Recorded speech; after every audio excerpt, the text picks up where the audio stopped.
Only baseball is on tap at Island Park. That was a headline in the Wichita Beacon on June 21st, 1925. The article went on to say that strangleholds, razors, and horsewhips would not be allowed because all that fans would be seeing was a simple baseball game between Wichita's all-black Monrovians and the local Ku Klux Klan. The newspaper reported the Monrovians were urging as many of their fans to attend as possible, and just to show there'd be no favoritism, the two teams were hiring Catholics as umpires. Well, it would have been perhaps a quarter mile north of us, more or less up where that bridge appears to be. Wichita baseball historian Bob Reeves is looking up the Arkansas River from the Douglas Street Bridge. The bridge once served as the south entrance to Island Park. The ball field where the Monrovians played their game against the Klan stood on a huge sandbar in the middle of the river. And it became the predominant ballpark for a good many years. It was used up until the early 1930s. That's when the ballpark burned down, and a few years later the Works Progress Administration removed the sandbar. But at the time, a game at Island Park was the hottest ticket in town. The likelihood is that when the season opened in the middle of April, there would have been a parade down Douglas Avenue with the teams. Probably school was let out early so the kids could go. A lot of businesses would have let employees go early so they could be at the ballpark in time for a 3 o'clock game. Since African Americans weren't allowed to play professionally in white leagues in the 1920s, all black leagues started popping up around the country. The Monrovians played in the Colored Western League with cities like Tulsa and Topeka. The league only lasted 1 year, but by all accounts the Monrovians were good. Very good. They absolutely dominated the Colored Western League. I've not ever seen a full year's results for them, but at one point they had won 52 games while losing just 8. The Monrovians' success made them popular within Wichita's black community. But it wasn't just good baseball that drew fans to their games. The Monrovians were also a means of financial support for African Americans, often putting money raised from their games into social projects, like the Phyllis Wheatley Children's Home.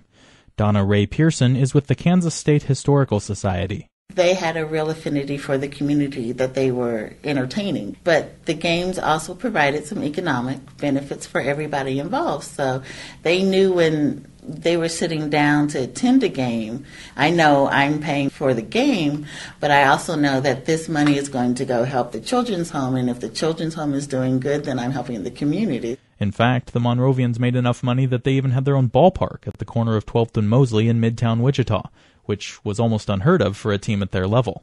The funny thing about Wichita in the 20s is that despite the deep segregation, baseball between black teams and white teams wasn't that uncommon. Some of this could be explained by economics. Teams would usually split the money from attendance, so even whites could see the benefit of playing a popular team like the Monrovians, and the Monrovians would play anyone, black or white. But for historian Jason Pendleton, economics alone don't explain interracial baseball in Wichita.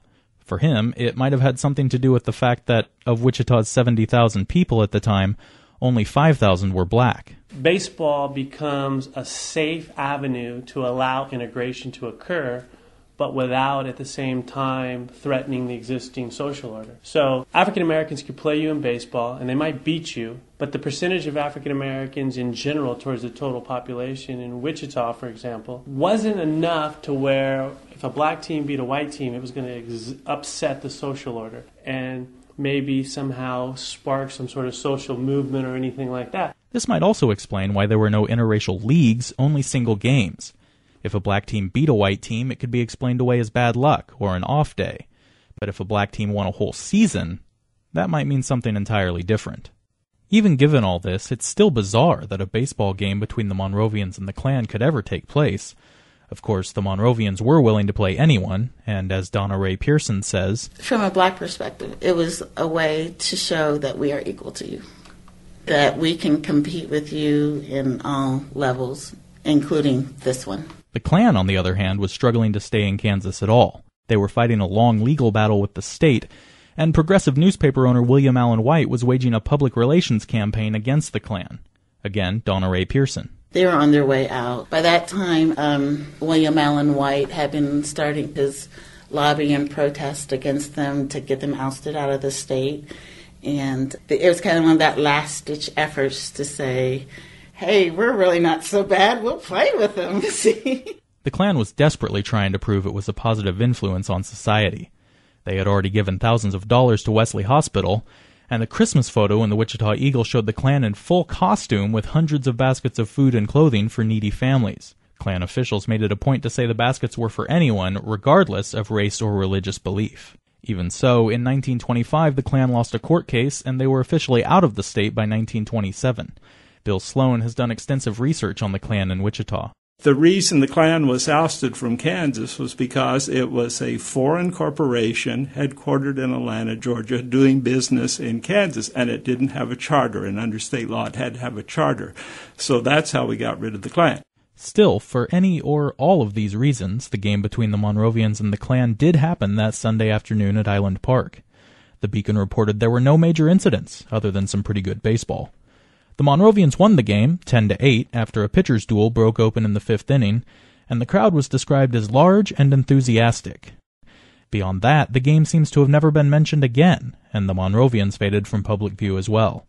We do know that a couple of Monrovians went on to play for the Kansas City Monarchs, perhaps the most well-known team in the Negro Leagues, but otherwise, like the ballpark they once played in, the Monrovians just disappeared.